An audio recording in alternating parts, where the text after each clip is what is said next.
How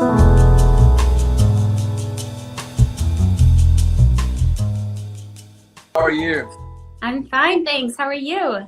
I'm doing great. I'm actually very excited to be here. And for those who are going to be joining us and watching later, I hope we can share beautiful, beautiful things. Me too. I'm so excited. Thank you. First of all, thank you so much for joining me today, my friend. Maybe we should just do some quick introductions and then we'll get started. I'm so excited. Sounds good. Whatever, however you want to conduct this, I'm good. Okay. So, as probably as you know, my name is Debbie. Welcome to this interview. Welcome to my page. It's so nice to meet you if we haven't met before. I am just a regular person who I call myself like a spiritual enthusiast. I enjoy speaking and talking with people who have a spiritual practice or have had spiritual experiences, just to hear different perspectives on connecting with the soul and connecting with one spirit. So that's a little bit about me, and I'm here today. I'm joined by my friend Juan Carlos, who I have known for at least 5 years. I believe more than 5 years. No, I think it's even more than 5 years now. Maybe six, Probably 5 years. 6, yeah. Yeah, somewhere around there. And we met when I went to when Carlos had a co-work space in Houston.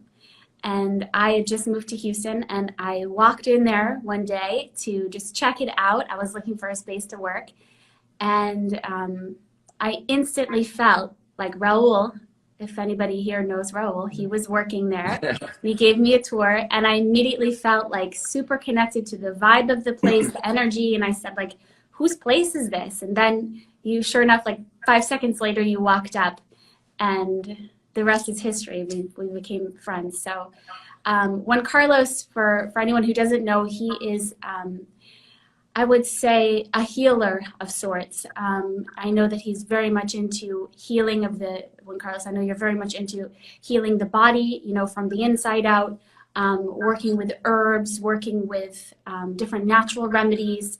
And you're also into a variety of esoteric teachings, as well as astrology. So that's a little bit about both of us. Juan Carlos, feel free to add anything else. I think that's a lot, basically. But yeah, for those who don't know me, and for those who are going to be watching this later on, born and raised in Colombia, was born in the Pablo Escobar era, yes, when he was bombing and destroying the country's reputation, mostly more than human lives. Moved to the United States about 1999, became a school teacher for about 10 years. Then after that, I was started a path, also became more of a hobby as a bodybuilder, bringing my physical interest into more into competitive level. Then entered into a new phase that I started to walk into more of an unconscious level. Then I became an entrepreneur, business owner of a couple of companies, co-working office space, real estate broker, investor, whatnot, all these facades, all these roles that we play in this called society. Now, I think it's a bit different, and that's what we're here to share. So, yes, so you mentioned that you were at one point, and if you check out, I always when I saw this picture of you back in the day when you were a bodybuilder, I was like, whoa, even though I know that you're very strong now and you're very fit and take care of yourself, but I was really surprised. So why don't you just tell me a little bit about how you got into that bodybuilding, and what it was like for you, and maybe some lessons that you've learned from it. Perfect. I think I'm gonna connect the bodybuilding circumstance in my life into what the actual value that we want to bring to everybody, because I know most likely everybody at some point in their lives is going to feel related to these things that I'm going to be sharing. Bodybuilding began as a need of physical kinesthetic child, wanting to be moving, playing all sports, and that was an essential way for me to learn, which through body movement and knowing why. Some people are more kinesthetic, some others are less kinesthetic. In my personal case, I noticed that I wanted to be playing all possible sports out there. Then I entered more into a phase of when you become an adolescent, you know, a teenager, that I start to belong, but I also wanted to, at some point, feel independent from my parents, independent from society, and a little bit of like a rebel type. And I found that mountain biking, bodybuilding, offered me the ability to continue to practice sports without having to rely on groups, without having to meet agendas and criteria. But most likely, the bodybuilding started off because I'm aware of these things, of many, or a couple of complexes that I have developed since I was a little child. These complexes have to do, starting with the physical. Yes, I never felt content with the way I look, or the way society wanted me to look as a man, the way I presented myself with women, you know, the girls at the time. And I remember these two guys that, you know, all the women were looking at him because they were very built and they were about my age. One of them was like 2 years older. And I just went to the park and I started doing some pull-ups, and then I joined a gym, and the rest is history, because I have not been stopping the practice ever since. Now I don't call it bodybuilding anymore, because bodybuilding is too exterior type. But it became as a way of reassure a lot of now that I'm aware of wounds, complexes, and fears that I developed throughout my childhood. And it's a beautiful thing to be aware of that. But at the time, it was my only escape to feel respected, to feel noticed, to feel valued, to feel that I had a sense of belonging, and to feel loved. So I think a lot of bodybuilders out there are there in looking at the mirrors with a big anorexia, trying to get bigger. I got up to 240 pounds. I was eating like 6,000 to 7,000 calories a day, training twice a day in my life. So it was like your whole mindset was based in a lot of your time was spent on like thinking about how many calories and a lot of your energy was wrapped up in the bodybuilding. There was a lot of focus there, but it was not my only, because we have to remember, we are a result of everything that comes around us. Right. Consciously and unconsciously. So therefore, also have the obligation to fulfill an education system, to get a diploma and a degree. And, you know, you're young, you're trying to experience independence and so forth. So it was not my only driven motivator, but at some point, because I never wanted to become like a full-time bodybuilder. Never was my intention. Then I discovered. But did you do this while you were teaching, or was this prior? I started when I was 19, training. My competition never started until like the age of 24. So I was already teaching when I started into the competition, because I was asked, "Oh, are you a bodybuilder?" I'm like, "No, I'm not a bodybuilder. I'm just working out. I'm working out to build my body, so that makes me a bodybuilder." So then I said, "Well, I'm doing everything that is required. Why not I go to competition?" And then when I won my first competition right away, and I felt really confident. And that confidence was the replacement of that lack of love, that complex, the physical complex that I had growing up, looking at other men. I grew up without a father. He died, passed away after being completely intoxicated with alcohol when I was 3 years of age. And that now, today, I'm aware of many things that are manifesting in today's lives. So everything, it has a direct correlation of what we have been going through in this and past lives, for those of us who believe in that we bring other homework from other dimensions. Right. So basically, bodybuilding became my escape of facing myself, because I have been weak psychologically speaking, because I was never given the tools. As a society, they don't even exist, because we are not trained, taught, or anything that has to do with how we manage emotions, see everything that occurs in our life, and why do they manifest the way they manifest. You know, like the career that we choose, most of the times is a career that has nothing to do with what we wanted to do, but we have to fit society's needs. And then we ended up studying something that it was not spirit driven, for instance. And the bodybuilding, in that sense, was giving me stability, kept me out of drugs. I don't think I will have the personality, or my family was, you know, in that core, because I have very strong family values when I was growing up. But I had the absence of a dad. You know, I didn't have a male figure in my life. And I think trying to show the physical strength outside was to hide all my inner emotions of fear, of lacking of love, and many, many other things. Right. So when I bring the bodybuilding to the context, it's just that I'm extremely thankful that that happened, but it's been taking me 30 years to realize why I started bodybuilding. Now it's a lifestyle, but it doesn't consume my day, for instance. You know, it's just a part of stimulating all realms in this, what I call life. Right. Because now I know that you're also like into other forms of healing, like, dealing, like how to heal that inner child, for example, meditation, Jungian analysis, astrology. I know you're into all of that, and you've really put a lot of time into kind of healing that inner child and learning how to love yourself from the inside out. And it's really beautiful to see.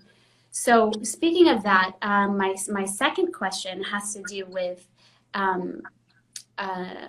it's a little bit different, but I know, like, for example, that you at one point or in the past couple of years, or anyone who's gone to Juan Carlos's Instagram will see that you do a lot of these like coffee enemas, and you're really into clearing your energy of parasites. So, or I mean, clearing your body of parasites. And I said energy too, because, you know, they do affect our energy. So I wondered if you might be able to just share a little bit about your journey battling parasites. Perfect. So life circumstances will bring you closer to self. Right. So they may manifest in an emotional wound, they may manifest in a physical wound, they may manifest in a mental scenario or in a spiritual realm. The 4 dimensions. So when you said, oh, Juan Carlos is also spiritual, well, I think I'm also a part of a whole. And I think the flyer that you made for this particular talk has to do with that, from Carl Gustav Jung, that says, I'd rather be whole than good, is because finally I started to realize my shadows, my dark sides, and integrate them and accept them and control them, obviously, transform them or eliminating them. So that now put me into realization that there's a very strong philosopher back in the day, more like a monk type, George Ivanovich Gurdjieff, and he's taught something called the fourth way. And then in those techniques, you know, he was invited to give a talk, and then in this talk, many experts were invited to give express an opinion of what men was at the time. Obviously, they listened to the architect, to the lawyer, to the doctor, and everybody gave their drawn conclusions about what they think men. So the doctor said it's a unity of organs and anatomy and cells and whatnot. The lawyer said that the man is an entity that has to be regulated by laws and norms. And then the architect says, well, it's a being that needs a space to live, work, and congregate with other human beings. When they asked Gurdjieff about what his expression of man was, he said, it's all of that together, because in each person relies one perception, one truth. So when you talk about parasites and the physical and the meditation and doing all these things, is that it doesn't matter where it manifests in your life. It doesn't have the relevance that is more important. You just appear there first. You can start putting them together. So coffee enemas and parasites. Oh, Juan Carlos is only the bodybuilders. He's going to be talking about only the physical and the physical and the physical. And he's not going to give it any importance to how your psychology affects your microbiomes, how your emotions increase or decrease the activity of of your cells within the body. So with that being said, I started to tackle the thing, how they manifest in my life. So I started to feel that, my memory wasn't, as sharp as I wanted it to be. My energy levels were dropping constantly, that I needed to take a nap. I was feeling exhausted, tired. And that takes life force away from me for the things that at a time that I believed that I wanted to take on. At the time, I wanted to become an entrepreneur because that's what the society was, implementing or programming into my brain. But I was lacking the energy. I was lacking the life force. And I was like, how come I don't feel motivated? How come I feel tired? But then you look at my Instagram and you show that I'm working out, that I'm doing all these things, that I woke up at 4 a.m, not realizing that I was putting my body in detriment, trying to, overdrive. Overfunctioning. Exactly. That's So the thing that a lot of people can relate to, actually, is overfunctioning in general in correct. life. Like, and now we're kind of learning to like step back and maybe do things a little bit slower, you know, especially in this, with this Corona time, to kind of take our time with things and be more mindful about our steps throughout the day. It's Correct. really powerful. It is. We are in a overheated, exalted, super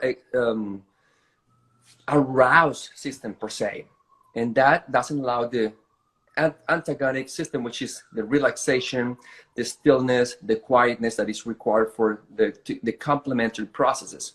So going back to the parasites, I realized that we're a whole being, and these little creatures that live in my body, called parasites, which we have about 80 to 90 trillion of these ones, almost the same amount of cells that we have in the body. That probably tells you that we are 80-90% microbiomes or parasites, and as a result of that, they also are entities with feelings and also manifest their things. And they, once they get control of the host, they will manifest in feeding me, and will take, because a parasite, the main job of the parasites is to decompose. So they'll do their job to decompose you from within, to take you back where you belong, which is Earth. so the Really, question, that's really, oh God. it sounds terrible, but the question is balance, symbiosis, harmony, you know. And I was living a life always like you're always going to have like these, you're basically always going to have, like, people take like probiotics. You're always going to have, I mean, and obviously I don't know so much about this, but you're always going to have in your microbiome certain, what are they called? Like bacteria. yeah, Or microorganisms. You're going to have certain microorganisms in your body. The point is to get into a balance and not to overfeed. Exactly, or because have ones that aren't welcome. The mentality of destruction, sometimes, you know, total destruction doesn't exist. You know, you have to do a demolition before, but you have to have a foundation for the new phase to come in. If you're speaking of like thinking of a house, same thing happens in your body when you go into the parasites. I was noticing that I was feeling also anxious. I was starting to feel more depressed. It was affecting my relationships. And then, no, sit and meditate, yes. But once I begin giving more importance to one than the other one, and I don't tackle all of them at the same time, meaning my meditation along with my protocol for parasites, along with my psychology work, along with my physical work, it is not going to work. It's not going to work, basically. So I started off, okay, what is it that is unknown to me? Oh, that I live with these creatures inside of me. But there's like it's like you're a bouncer of a club, and you get too many of the ones that you were told not to let in. You need to get back in and say, hey guys, sorry, you need to get out of this club because we need more space. We need, you know, social distancing right now, or we need more equivalent half and half. So basically I started doing the same thing. But instead of being, I'm going to kick everybody out because I need to keep a lot of them here, you know, because the club needs to be running. So in the protocol process, I started to experiment very rough, more anxiety moments, more depressed times that we manifest in a relationship, we manifest. And at the end of the day, the real world that happens outside is because it's already occurring within. So it's interesting. It's interesting you said that, because once I did a parasite cleanse, but before that I had been speaking with someone who was actually a theta healer. And for people who don't know, theta healing is a healing modality where you go into a theta brainwave state and actually are able to shift beliefs on this subconscious level. Correct. And because our beliefs create our reality, so you actually can experience a different reality. So this is kind of deep, but this was a theta healing session that I had. If you don't know about theta healing, so I suggest that you look it up, because it's really interesting. And really powerful. So I was speaking with a theta healer, and I was telling her some of the thoughts that I had, and she said, you know, I think like a lot of the thoughts that you're having are thoughts that like sometimes someone with parasites might have. And I never thought like that there was a connection between my brain and, like, you know, potentially my gut. But, you know, obviously there's been a lot of studies on that. But I just thought it was really interesting, because there were kind of like thoughts of like, I can't do it. I can't get past this, very defeatist thinking. And I did do the parasite cleanse, and I did feel a difference in my energy and in my, everything is connected, like you said. So your energy shifts, your thoughts shift, your actions shift, your life shifts. It's really powerful. So I'm going to leave the link below to the company that I know that, Juan Carlos, that you have, that you suggested to me for a I'm still parasite using protocol. that because their protocol can last up to 2 years. So people think of drinking one thing, and then I did a detox parasite protocol. No, this thing is herbs, extracts, and phase 1, 2, 3, 4. Even though I've been complemented with other ones, and also ones that I've learned from shamans. Yeah, it may take up to at least 6.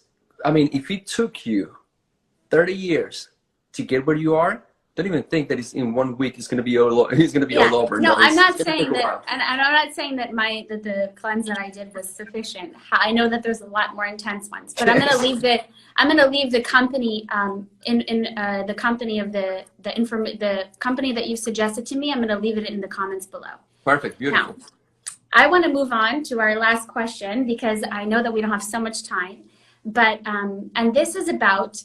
Another thing that you'll see if you go to Juan Carlos's Instagram page are many photos from the Amazon and from Colombia and from a certain tribe that he is connected with there. So I just wanted you to tell me a little bit about first of all, how did you get connected to these people, and what is it, how does it add value to your life, and what is it that you want to share with others about this powerful experience that you've had? Perfect. Thank you for sharing.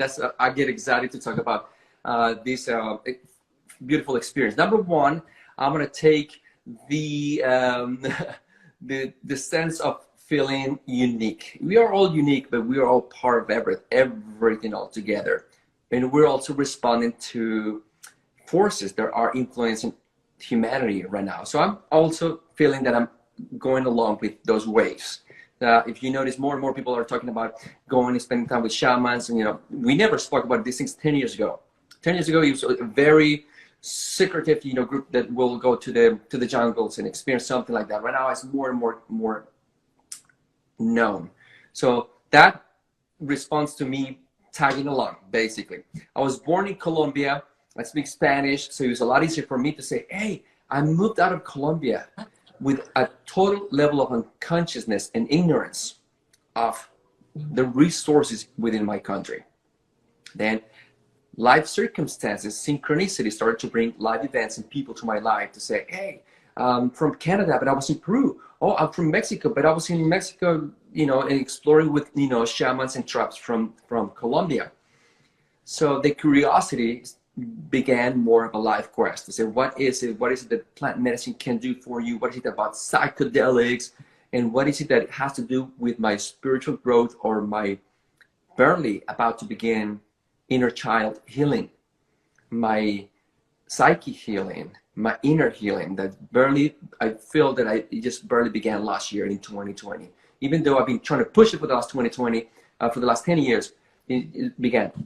So yes, I told my mom, look, I'm going to go to Colombia. I'm going to do ayahuasca. There's a plant medicine called ayahuasca from the Amazon. It's a psychedelic substance. I don't call it psychedelic. I call it more of a visionary. Visionary means it allows you to open up closed doors, basically. So I don't believe in drugs. I don't want to, get high. I don't want to do any of these things. People die. People, all of these messages from the wrong sources and wrong facts, unchecked facts. And I quote unquote the fact checker that I'm bringing to this interview. So yes, I ended up meeting. I was lucky enough to do a first ceremony back in the mountains in Colombia. I was born in the mountains. My hometown Bogota is in the mountains, about 10,000 feet above the sea level. And I've celebrated my first ceremony of ayahuasca. And it's basically, you can attain all of this on your own. Everything is within us. It contains something called DMT. It's a substance. It's a chemical substance that when you combine two plants, like mushrooms and other substances, the plant medicine have a knowledge to be a message. Because at the end of the day, everything goes back to you. Nothing gets solved there unless you're willing and you are in knowledge of what is it that you are going to accomplish. And I can tell you that episode has brought beautiful people in my life, like the presence of Debbie in my life, my spiritual guide friend, and so forth. And the life circumstances and the perception that I have attained after the ceremonies, and also my physical body. Just to let people know, I haven't had a medical insurance since 2009, 2010, and I became a responsible person, and responsible person in my spiritual, mental, physical, and thank God for it's a blessing. Yes. So, I mean, this is just the general. I'm what's not going what's to... interesting is actually you sent me recently, I know you sent me a link for, it was a documentary about, I believe it was about ayahuasca or something, and about ayahuasca and about different people's different experiences. I don't think it was in the Amazon. I think it was maybe in a different area. But what stuck out to me when I watched it was there was this gentleman who had gone, and he said that part of his experience was that he basically came face to face with like these different aspects of himself. There were like a little boy, like him as a little boy, you know, who felt unloved, who felt alone, who felt angry, who felt neglected, who felt abandoned. And what he did through that experience was that he was able to love all those different parts of himself. And so when he emerged from the experience, he was just full of love and he felt more whole. And I mean, I've never had the experience like with the ayahuasca or anything, but I think that I definitely have had similar experiences to that. You know, like you said, you don't need to have ayahuasca to have those type of experiences where I came face to face with parts of myself that didn't feel good enough, that felt neglected, that felt,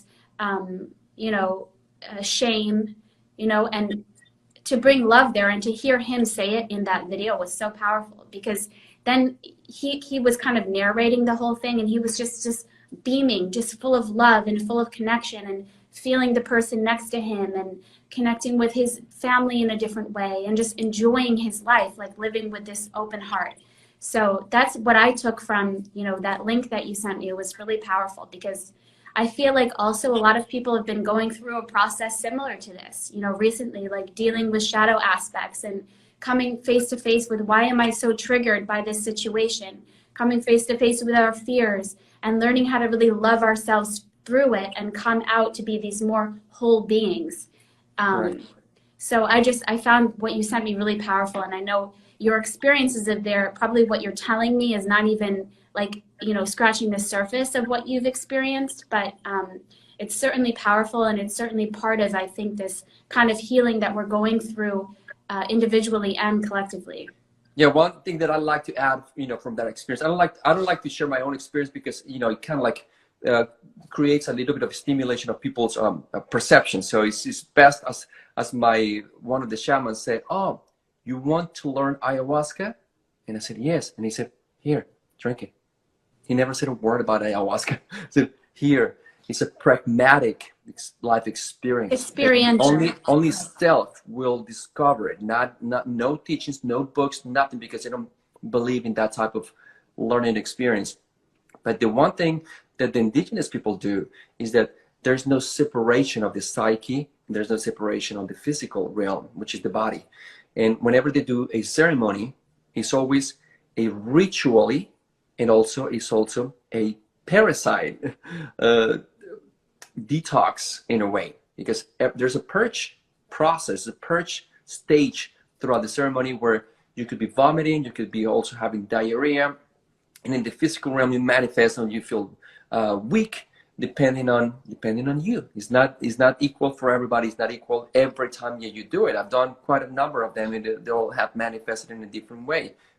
Especially when the ego becomes too confident. "Oh, I've done 15, and then boom, you get a little bit of a shaking wake up. But the plant, they call it, in Colombia, we don't call it ayahuasca. The indigenous people call it yahe.